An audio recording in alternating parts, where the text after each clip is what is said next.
Bienvenidos a este episodio de Bibliotequeando, les habla su anfitrión Ricardo Lugo. Gracias por escuchar este podcast que resume y discute libros. Si quieres seguir aprendiendo aún más a través de la lectura, puedes suscribirte al canal de YouTube, seguirme en las redes @bibliotequeando, también suscribirse al blog donde analizo y resumo libros y ponerle como siempre 5 estrellas al podcast para seguir apoyando este concepto y seguir apoyando la lectura. Hoy les traigo este libro que se los debía, esta historia, mejor dicho, sobre los piratas. Yo pregunté en Instagram hace, creo que fue un mes, si les llamaría la atención en verdad aprender sobre esto, porque yo no sabía, muchos que me escuchan estamos mucho más orientados hacia la literatura, pero también combinado con la historia, pero esto no es un cuento, esto no es una novela, esto es un libro quizás mucho más académico, no es entretenido, al menos que te guste la historia y que te guste esto, te llama la atención este círculo de los piratas. Cuando pregunté en Instagram si querían saber sobre esto, 91% me dijeron que sí, así que este es ese episodio. Lo que les voy a contar hoy es basado en un libro llamado Piratas, una nueva historia desde los vikingos hasta los somalíes, de un profesor universitario, Peter Laird, escocés, de la Universidad de St. Andrews. Él estudia, o se especializa, mejor dicho, en el terrorismo, las tecnologías y la violencia política. En ese ámbito él termina en la historia del terrorismo y termina con los piratas. Y los piratas son muy interesantes para mí. No sé si soy yo solamente, pero creo que muchos van a sentir lo mismo. Sabemos sobre ellos a través de Hollywood, de Jack Sparrow en Piratas del Caribe, de Capitán Phillips con los piratas somalíes. Eso fue una película hace unos 10 años ya. Nos imaginamos este hombre, principalmente hombre, ya hablaremos de mujeres también, pero hombres piratas en la época medieval, en el siglo anterior, con un parche en el ojo, un loro en el hombro. Niños se disfrazan de piratas en Halloween, distintas obras de arte basadas en ellos, pero ¿quiénes en verdad eran ellos? ¿Por qué entraban en este mundo? ¿Por qué saqueaban? ¿Por qué robaban? ¿Cuánto ganaban? ¿Cuál era el estilo de vida? ¿Cómo colaboraron con distintos gobiernos, hasta con los grandes gobiernos de la historia y monarquías del occidente? ¿Cómo se distribuían? ¿Cuál era ese estilo? Y eso es lo que vamos a aprender en este episodio. Y el libro arranca explicando dos cosas muy importantes. Uno, aclarando que esto no es algo del pasado, que esto no es algo de la época medieval, de los vikingos, de la mística del Caribe durante la colonización europea. Esto es algo que se mantiene activo, la piratería sigue existiendo hoy en día, quizás menos frecuencia, pero continúa sucediendo en la costa somalí, segundo en el mar de China meridional, en el estrecho de Malaca, en el Golfo de Guinea, muchos nigerianos que están cometiendo piratería. Distintas razones por esto, geopolíticas más que todo, en los 90, cuando colapsa la Unión Soviética, mucho de la infraestructura naval, barcos, buques, quedaron abandonados y cayeron en manos de los ciudadanos privados. Esos ciudadanos privados no siempre tenían las mejores intenciones. Eventualmente caen en manos de piratas y empiezan a asaltar los mares sin un poder que controlara los océanos. En el occidente Estados Unidos controla, en Asia hoy en día controla China, pero en el este, en esa frontera entre Europa y Asia y el norte de África, el sureste de África, no había nadie por unos 15, 20 años que en verdad estuviera controlando los mares, y en ese periodo se promovió mucho la piratería, terminan los somalíes surgiendo en ese punto. Y segundo, él aclara que hay una diferencia entre corsarios y piratas, quizás no para la víctima, pero para el que la está ejerciendo. A través de la historia hay dos tipos de piratas, o mejor dicho, hay dos tipos de ataques que para la víctima parece un ataque de pirata: el de un pirata verdadero y el del corsario. El pirata actúa por voluntad propia. El pirata es alguien fuera del marco de la ley, alguien que de alguna manera es un ciudadano privado que consigue una embarcación y embarca, saquea, consigue su mercancía, su meta, independientemente de la ley. Ahora, el corsario es normalmente hasta financiado por el gobierno o protegido por algún tipo de autoridad legal de una comisión gubernamental. Desde el punto de vista de la víctima, nuevamente, es lo mismo. Si tú estás en tu casa en la costa del mar y de repente llegan 200 piratas, son corsarios, no importa mucho. Pero es importante entender que habían piratas corsarios que son financiados por el gobierno y otros que actuaban privatizados. Ahora, ¿por qué ellos decidían unirse a la piratería? ¿Qué es lo que los motivaba?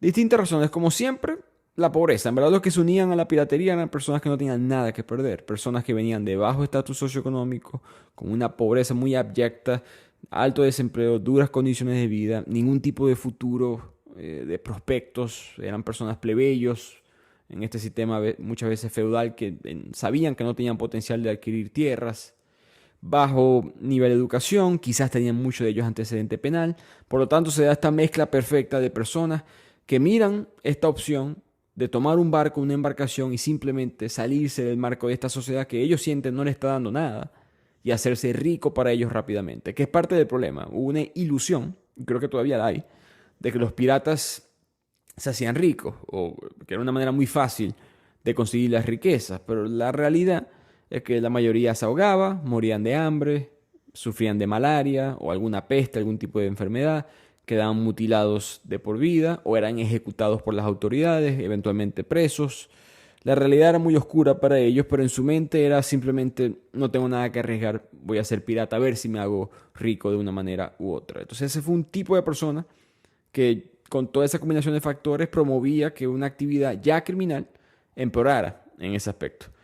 Y segundo, está el lado de la avaricia, ¿no? El atractivo, el dinero fácil. Ahí solían caer más los piratas con un poco más de cerebro, y no me refiero a nivel de inteligencia, sino que están entrando con ciertos niveles de quizás educación o ciertos niveles de metas, objetivos que ellos querían alcanzar a través de la piratería. Eran más estratégicos en cómo se unían a este sistema, por lo tanto solían ser de rangos un poquito más altos. Los de las clases más bajas eran los primeros sacrificados, por decirlo así. ¿Y qué es lo que ellos contrabandeaban o saqueaban?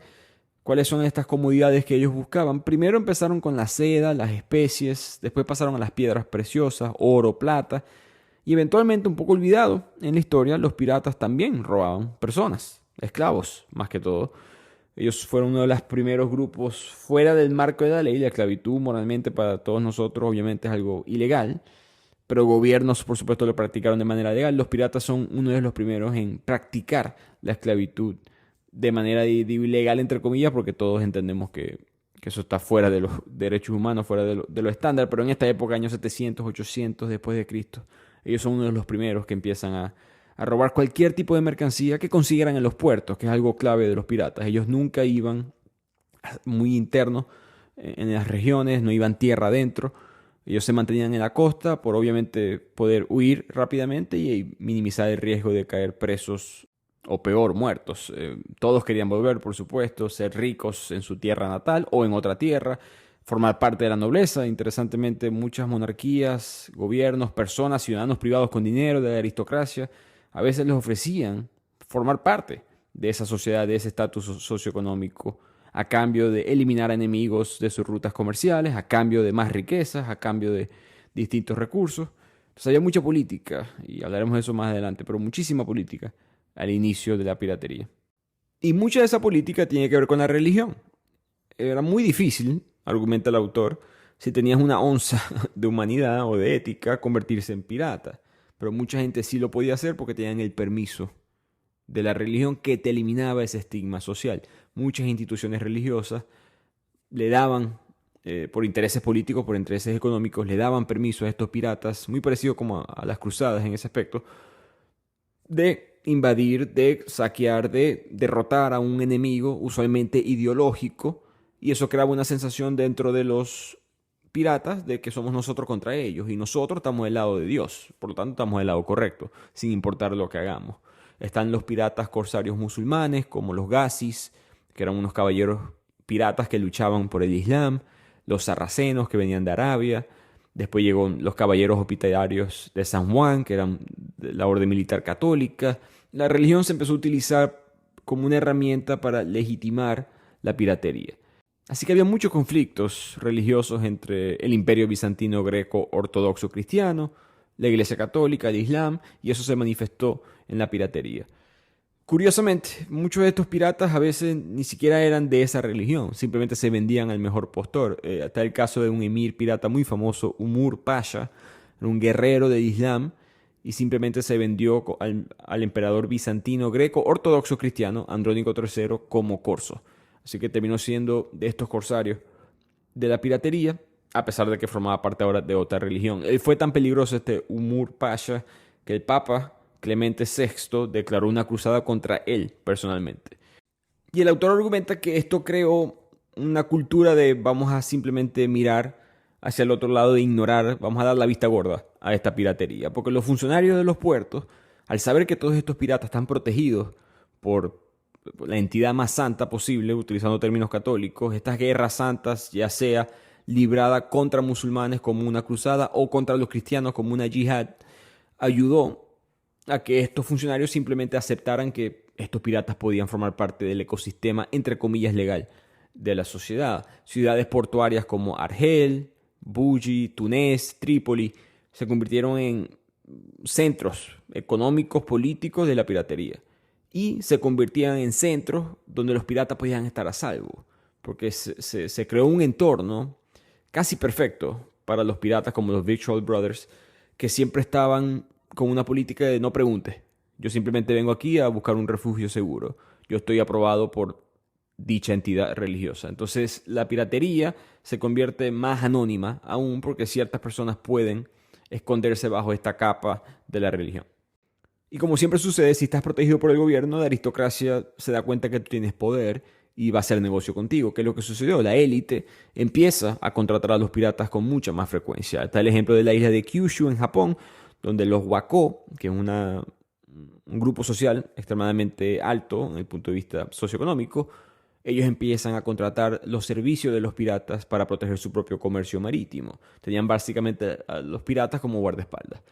Todos estos factores crearon una piratería extremadamente protegida institucionalmente.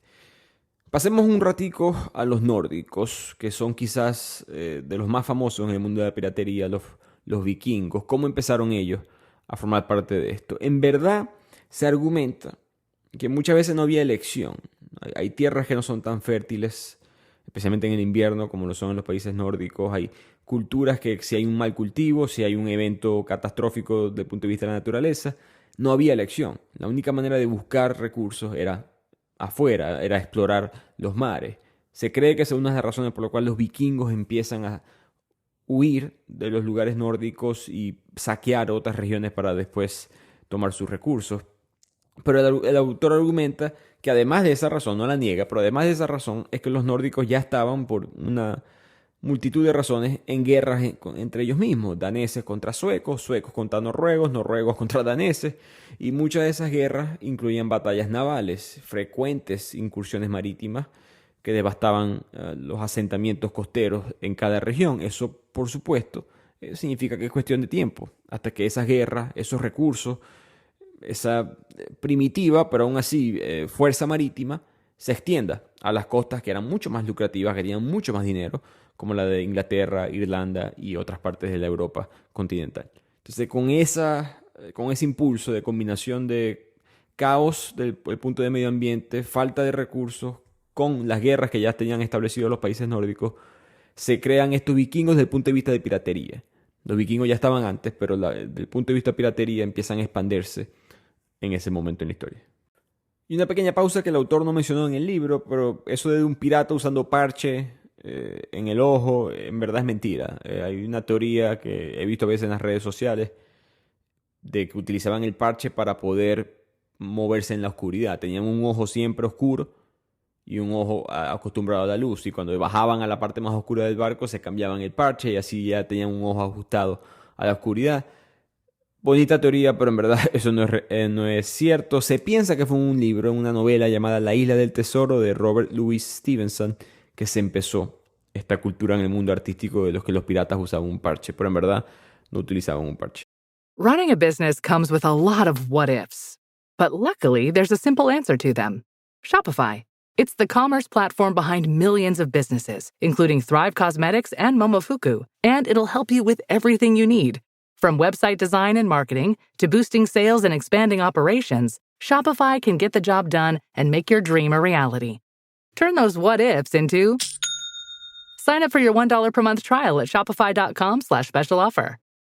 In golf, precision is everything, on and off the course. PGA of America chose advanced 5G solutions from T-Mobile for Business for smooth operations and seamless transactions. Together, we enhance ticketing and concessions for better fan experiences from gate to green. This is pro-level efficiency. This is PGA of America with T-Mobile for Business. Take your business further at T-Mobile.com/now.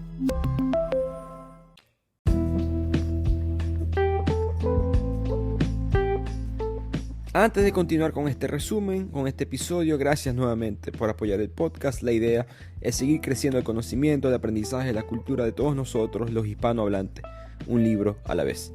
Pueden en el link de la biografía de Instagram o en el link de este podcast entrar a la librería digital más grande de toda Latinoamérica, Busca Libre. En buscalibre.com, específicamente en ese link de Bibliotequeando, vas a poder conseguir distintos libros con envío a toda la región latinoamericana y en Estados Unidos para seguir fomentando la lectura. Muchos de los libros que discutimos en este podcast, más muchos más, los vas a poder conseguir en Busca Libre y así seguir leyendo y aprendiendo. Volviendo a los piratas, ¿cómo ellos conseguían estos barcos? No había un comercio, un mercado donde ellos pudieran simplemente comprar un barco pirata, sin mencionar que sería extremadamente caro. Ellos lo que hacían era saquear y robar piratas. Empezaban robando y terminaban robando. El pirata normalmente buscaba un barco que estuviera mal vigilado en el puerto o eran financiados por la aristocracia, por un gobierno, por una institución religiosa y conseguían un barco mercante o de guerra de esa manera. Para ellos lo más importante era, por supuesto, la velocidad, que tan rápido podía ese barco moverse para huir de las fuerzas navales de otras regiones, otros imperios, pero principalmente la altura de la cofa del mástil, porque eso les daba a ellos alcance. Si estabas, por ejemplo, a aproximadamente 1,70 m de altura por encima del barco, que no es mucho, por supuesto, pero si estás parado de esa altura, vas a poder tener una visión aproximadamente de unos 5 kilómetros en un cielo claro. Si puedes subir, eso depende de la cofa del mástil, pero a lo máximo de la cofa del mástil, que pueden ser unos 5 metros, 7 metros, 10 metros, pudiera haber hasta 15 o 20 kilómetros de distancia, de visión. Por supuesto, eso era una gran herramienta para los piratas para mantenerse no solamente pendientes de algún otro barco enemigo, pero para poder asaltar distintos puertos. Y algo muy curioso que aprendí yo de los piratas en este libro es que en verdad no solían ser tan violentos como los pinta quizás Hollywood o lo pinta el arte. No que no lo fueran, no que no saquearan, asesinaran, violaran, todas esas cosas sucedieron. Pero la mayoría de los piratas tenían lo que se llamaba, según el autor, conmoción y pavor. Ellos intimidaban mucho. Ellos les gustaba, preferían someter sin disparar un solo tiro. Uno, menos riesgos para ellos mismos. Dos, muchas veces tenían recursos limitados. No podían estar simplemente disparando balas y gastando balas en todo tipo de ataque. Ellos querían evitar la batalla por completo. Los vikingos, por ejemplo, se consideraban guerreros y morir en la batalla era algo que se esperaba con ansias, era un honor. Pero esos son casos excepcionales. Los vikingos en verdad son la excepción a esa regla. Los piratas Wako en el mar de China Oriental, los Orang Laut o los pueblos del mar que eran en el sudeste asiático, ellos evitaban siempre las batallas, simplemente llegaban todos estos hombres piratas armados, listos para morir en caso de ser necesario, con mejores números que la gente que está en los puertos. La mayoría de estos puertos son simplemente comerciales, muchos no eran militares y no había incentivo en pelear. Ellos simplemente pedían su comisión, por decirlo así, pedían su mercancía, lo que sea que ellos pudieran meter, guardar, saquear en sus barcos, y esa era la manera en la cual ellos usualmente se llevaban la mercancía. Rara vez ellos preferían el conflicto, por supuesto. Las historias más conocidas de los piratas son las que sí tienen estos conflictos. Pero ¿cómo era este proceso de asaltar la costa cuando sí les tocaba utilizar la violencia? Bueno, dependía. Muchas veces ellos, como mencioné, preferían atacar ya sea el barco en tránsito, en el océano, o en el puerto. Pero rara vez ellos decidían entrar hacia la ciudad internamente, donde están los centros de quizás comercios de la región. Simplemente se mantenían en los puertos. Pero los vikingos cambiaron eso por completo. En parte porque uno a veces piensa en un barco pirata y uno se imagina un grupo quizá como Cristóbal Colón, de la Niña, la Pinta, la Santa María, 2, 3 barcos, decenas, centenares de hombres, y ese es el grupo pirata. Los vikingos tenían mucho volumen de hombres militares dispuestos a morir en la piratería. En el año 885, esto me pareció impresionante, líderes daneses, piratas, llegaron hasta París. Esto no es cerca de la costa, París está en todo el centro de Francia. llegaron hasta París con una cantidad de 700 barcos, que paró en la costa del norte, por supuesto, de Francia, y habían 30.000 hombres. Eso es una invasión. Los vikingos, ya desde el Imperio Romano, acostumbraban a este tipo de invasión, no marítima, pero estaban acostumbrados a este tipo de operación. Entonces tenían números muy, muy altos y podían penetrar las ciudades. Otros piratas de otras zonas no lo hacían con tanta frecuencia. Los vikingos atacaban muchísimo a la iglesia, a los monasterios. La propaganda religiosa era que lo hacían porque estaban hambrientos de sangre cristiana. Estos vikingos, las 4 banderas nórdicas hoy en día tienen una cruz, pero las 5, perdón, con Islandia. Pero en este punto de la historia todavía son extremadamente paganos y había una ideología de que eran paganos contra católicos, contra cristianos de una manera u otra. La realidad es que desde la perspectiva de los vikingos, las iglesias y los monasterios eran simplemente lugares donde encontrarían suficiente botín, suficiente dinero para después financiar distintas incursiones adentro de la región. Ellos atacaban los puertos, cerca de los puertos solían haber monasterios con mucho poder financiero y con ese dinero ellos financiaban llegar internamente a las distintas ciudades, distintas regiones. Esa época, esta práctica de la piratería se le llamó la era vikinga. ¿Y qué hacían estos gobiernos, estos imperios, estas regiones para protegerse de estos ataques? Bueno, por supuesto tenían su ejército, que ya hemos mencionado, pirata, para tratar de contrarrestar, más el ejército legal. Pero eso rara vez funcionaba. Los piratas son muy difíciles de predecir. No tienen que responder a ningún tipo de ley, de protocolo, no tienen que reportarse con nadie en ninguna región. Entonces era muy difícil de saber cuándo iban a atacarte. Al punto que la dinastía Ming en China, en el año 1368, prohibió el comercio marítimo. Dijeron, para evitar que nos sigan atacando tantos estos piratas, vamos a dejar de hacer comercio marítimo y así podamos superar esta crisis. Eso por supuesto no funcionó. Al no tener ni comercio marítimo ni piratería, hubo hambre, hubo crisis, hubo pobreza y mucha gente empezó a utilizar los barcos de la dinastía Ming, seguían estando ahí en la costa, se los robaron y empezaron a convertirse en piratas en otras tierras. Así que al final no funcionó. En Chipre, por ejemplo, cuando cayó Constantinopla, estamos ya en el año 1453, en Chipre ellos quedaron una pequeña isla, ellos quedaron muy expuestos y tenían toda la costa controlada por unas torres de vigilancia solamente para los piratas. Tenían un ejército que respondía a llamadas de esas torres. Pero esas torres, muy difíciles de financiar para la época, muy difícil de tenerlas tripuladas 24/7. Las guerras, las disputas políticas internamente no ayudaban, por supuesto, diferentes intereses, en qué se invierte. Los piratas pueden venir una vez en todo el año.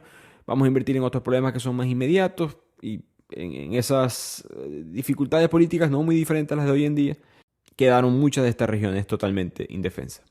Y ahora llegamos a la segunda época de la piratería, que fue el ascenso del poder marítimo europeo, cuando se expande a partir de los años finales del siglo XV, 1492, ya llegaremos a esa fecha dentro de poco, y hasta el final de los 1914 y principios del siglo pasado, esa época Europa explota. Colonizan África, colonizan América, colonizan partes de Asia, terminan convirtiéndose en esta fuerza cultural, fuerza social, fuerza económica, política, que todavía mantienen, por supuesto, es a través en parte del poder marítimo. Y ese poder marítimo trajo consigo mismo piratería. Y para empezar este capítulo, quiero discutir una pregunta muy interesante que se hace el autor, que es, ahora que entendemos cómo funciona la piratería y los corsarios, ¿no? Piratas, ciudadanos privados, corsarios aprobados por una entidad gubernamental. Ahora que entendemos esa relación con las entidades religiosas, en un punto de vista europeo, con la Iglesia Católica, entendemos esa conexión de gobierno, iglesia y la aristocracia, los intereses políticos, los intereses financieros, socioeconómicos. El autor se hace una pregunta para mí muy de esas que me deja pensando un poco. ¿Por qué Cristóbal Colón no es un pirata? Quizá no es un pirata en la definición exacta de la palabra, pero definitivamente es un corsario que forma parte de esta familia de los piratas. Colón, el argumento es que no saqueó específicamente, pero sí hay reportes de oro, por supuesto, llevado, que él mismo escondió de la corona española, reportes de otros recursos, intercambios que no fueron legales, cosas que él realizó en la tierra, por supuesto homicidios, violaciones, él y su grupo.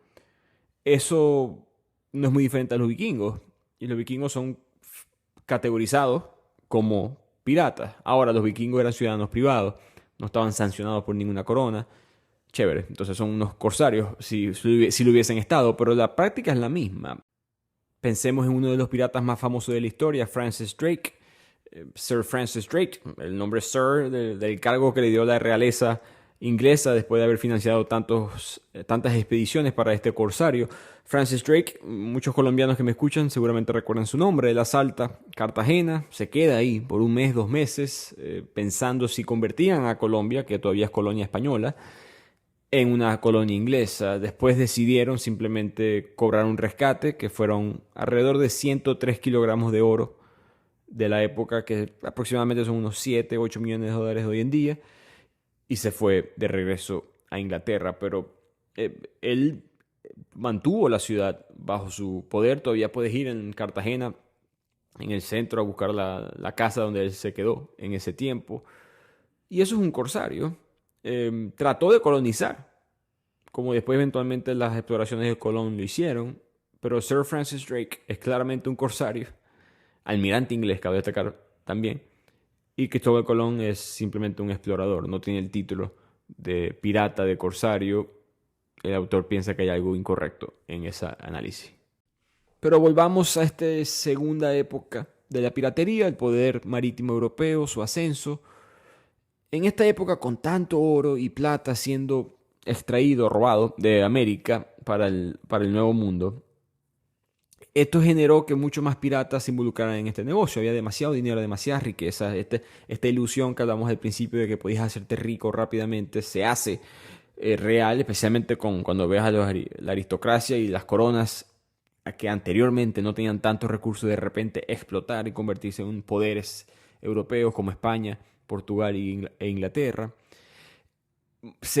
Muchas personas empiezan a unirse a la piratería, pero atacan en las costas del Mediterráneo, porque todo ese dinero que llega a España, que llega a Portugal, que llega a Inglaterra, que llega a Francia, después intercambiado con los distintos imperios de la región, de África, de otros países, zonas en Europa, era más factible, era menos costoso, era menos riesgoso simplemente seguir siendo un pirata en la zona que ya conoces, en vez de cruzar el océano por 90 días, mucho riesgo, mucho costo.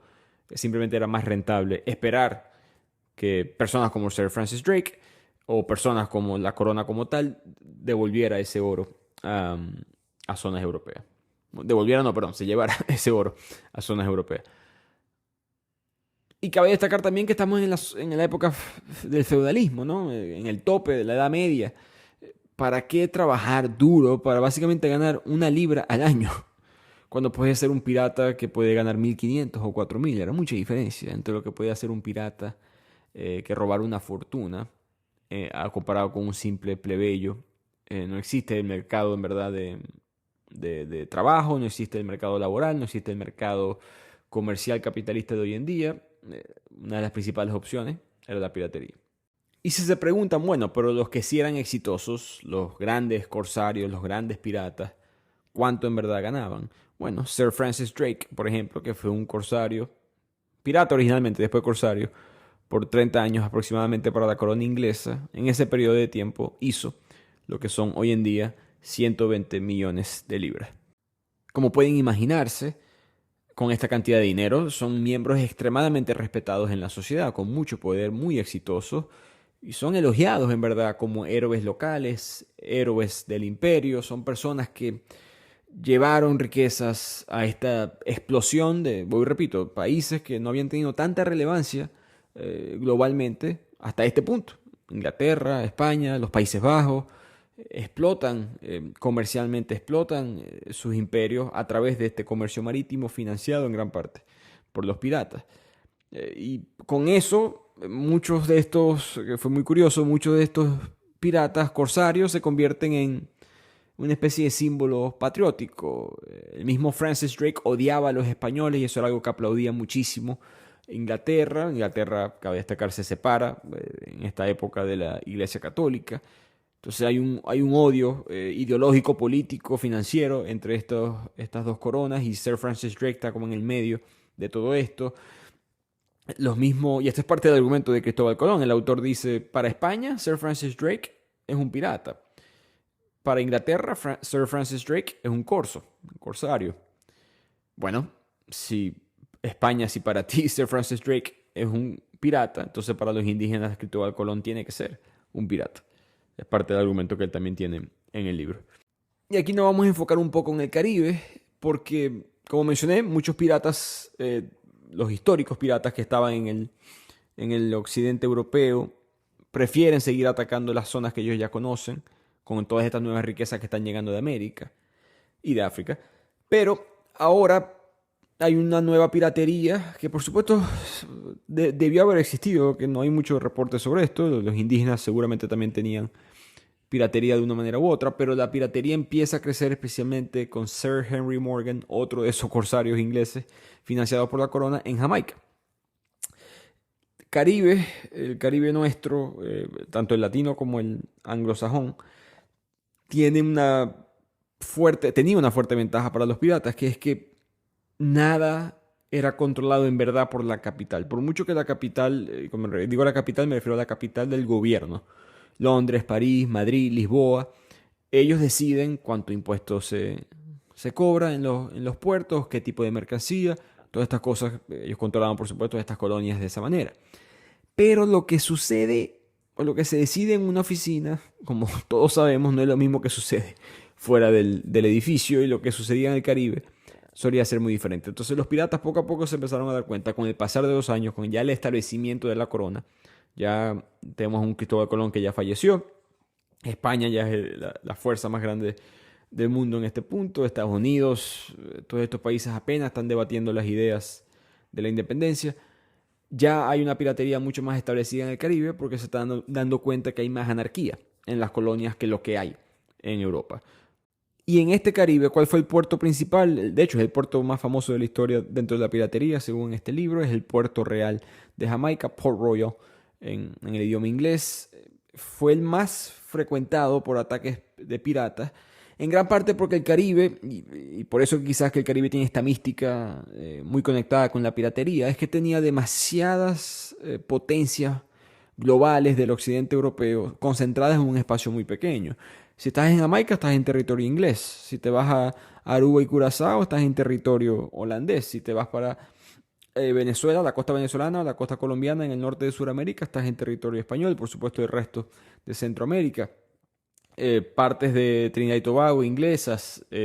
La Florida todavía, en este punto en la historia es española, en Estados Unidos. Entonces, hay muchos intereses geopolíticos en un espacio muy corto. Por lo tanto, las coronas financiaban a sus distintos piratas, a sus distintos corsarios, para tratar de exportar la mayor cantidad de recursos a través del saqueo y la piratería en esta pequeña región del Caribe.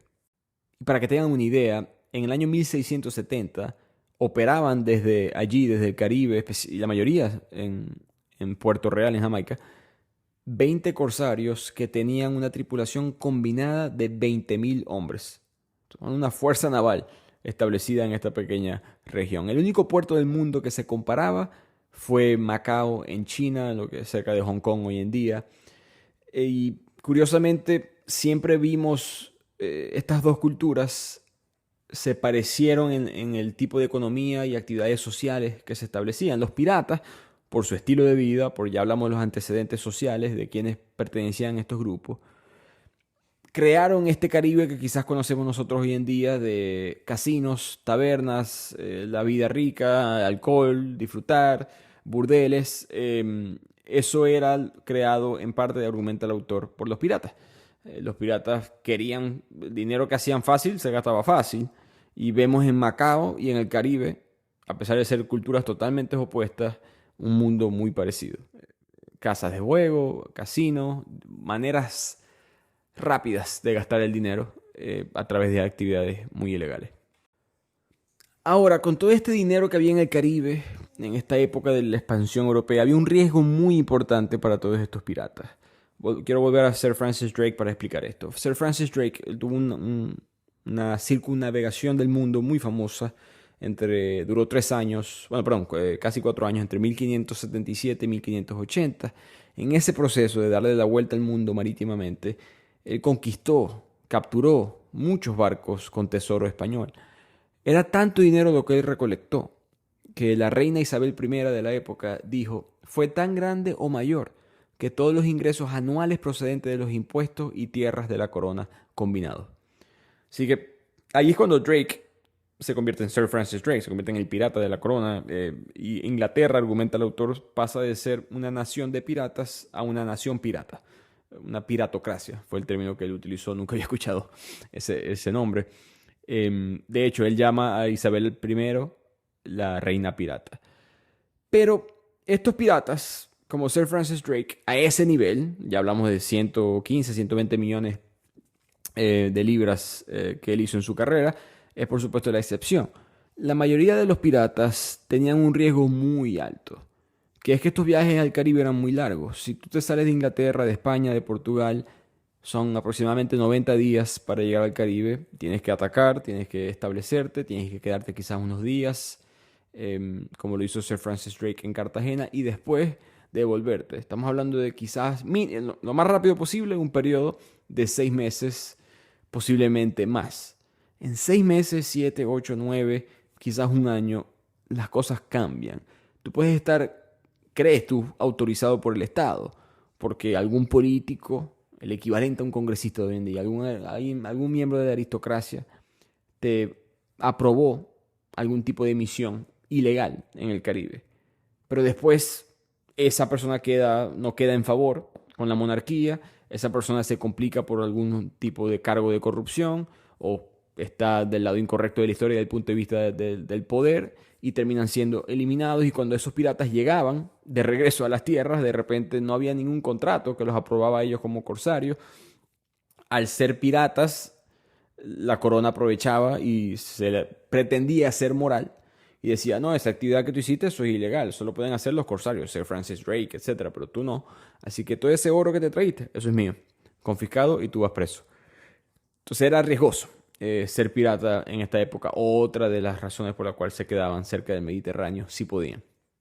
Y algo muy curioso que el autor menciona en este punto, que en todas esas peleas que usualmente vemos en Hollywood, por ejemplo en Piratas del Caribe, cerca de la costa jamaiquina o en alguna isla caribeña, tenemos a estos piratas enfrentándose con cañones, pistolas, enfrentamientos armados.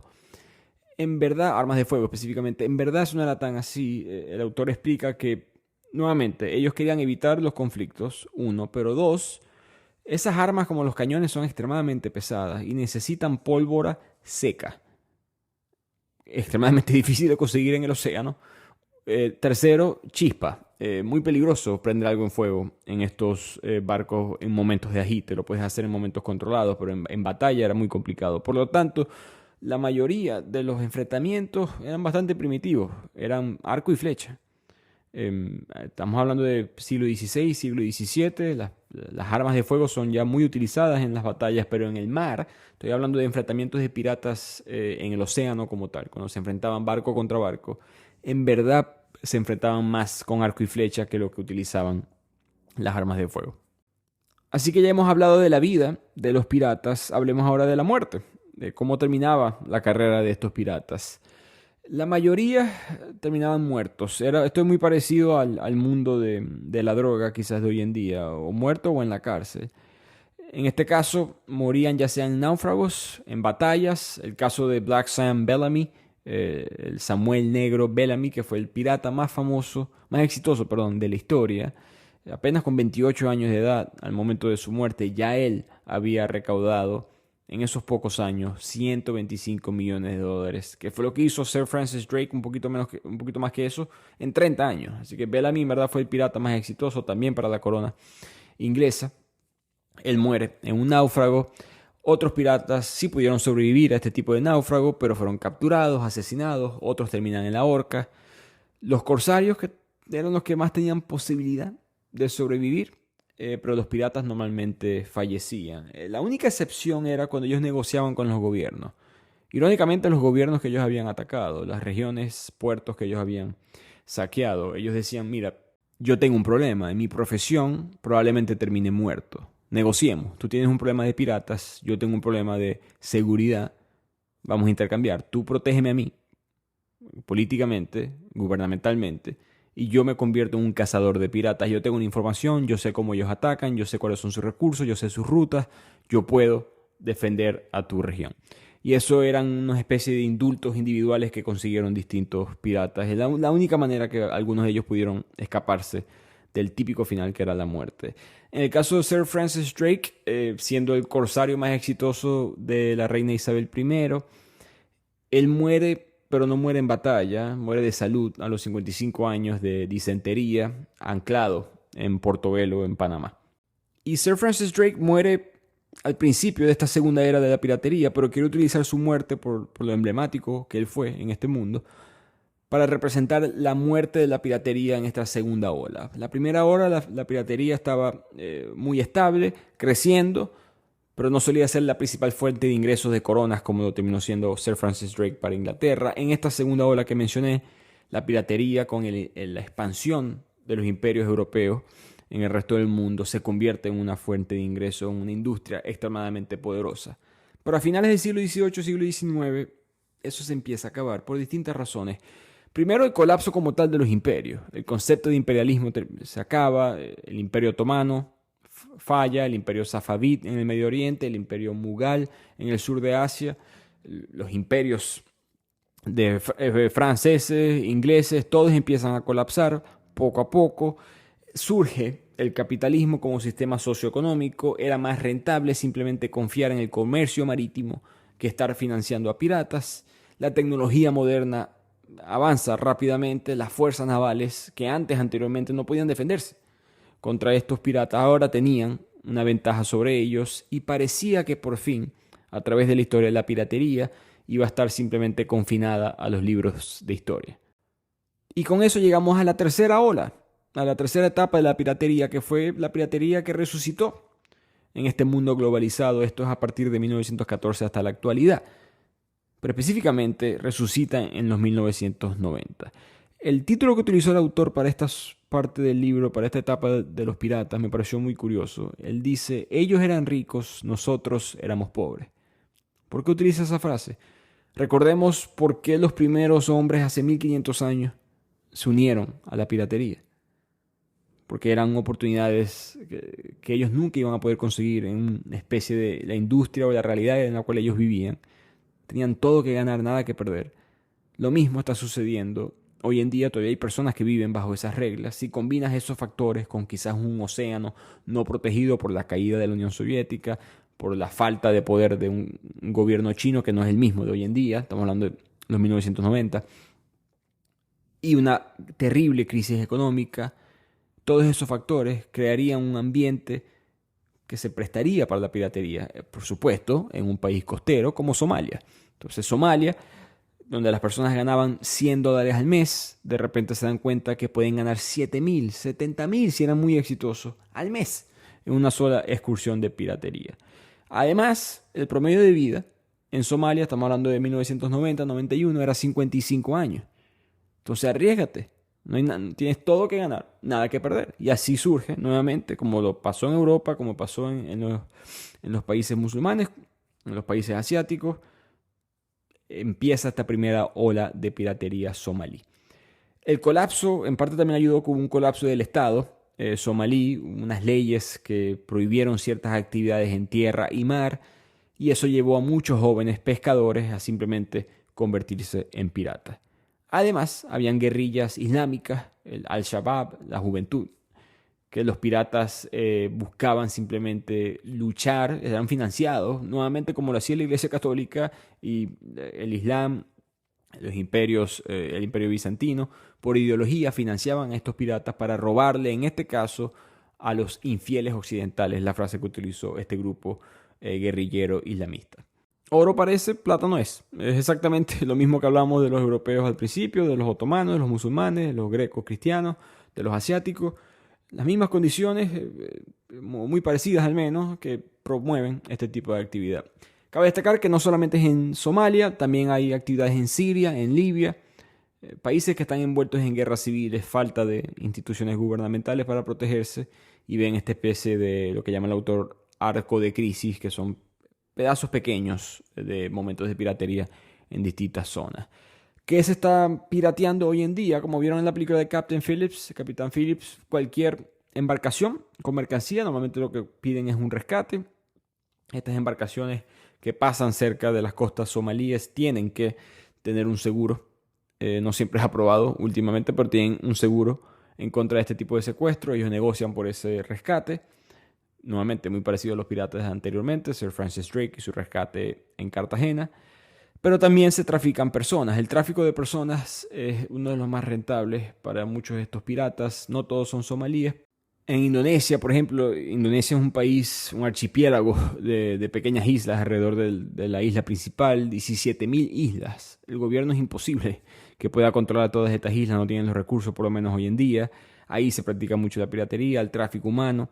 Es triste que eso todavía exista, pero es la realidad de lo que es rentable. Los piratas no tienen moral en ese aspecto, los piratas simplemente intercambian, saquean, exportan, importan cualquier tipo de recurso que les traiga dinero. Si son personas hoy en día, como eran esclavos anteriormente, lo van a hacer.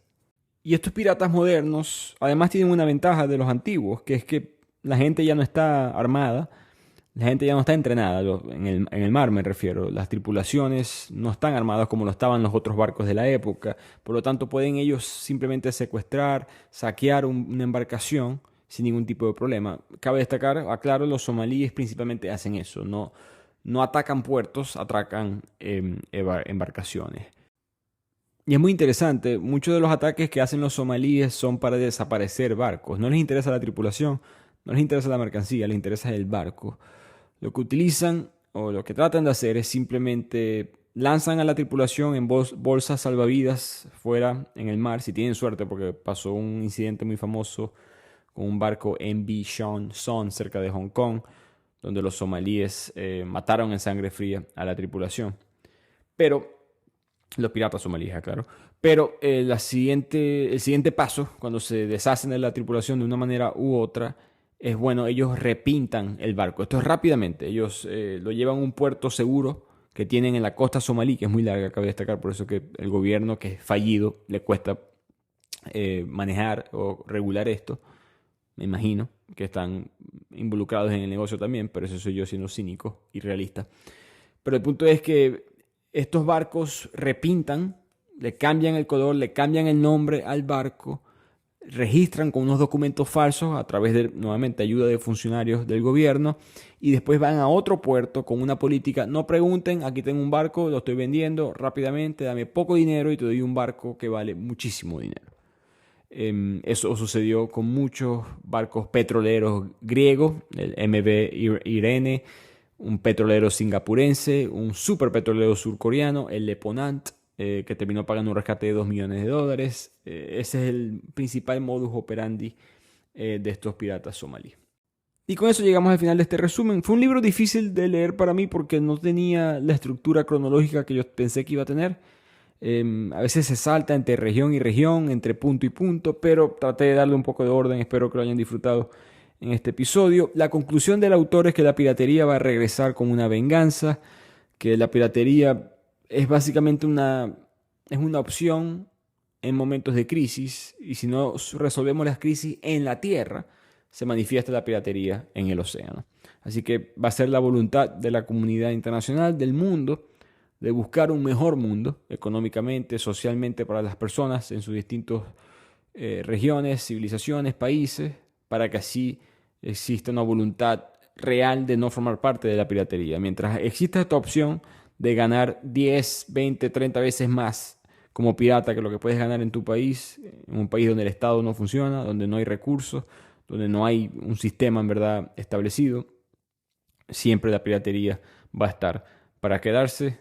Espero que hayan disfrutado del resumen y nos vemos la próxima semana en otro episodio de Bibliotequeando. Un abrazo.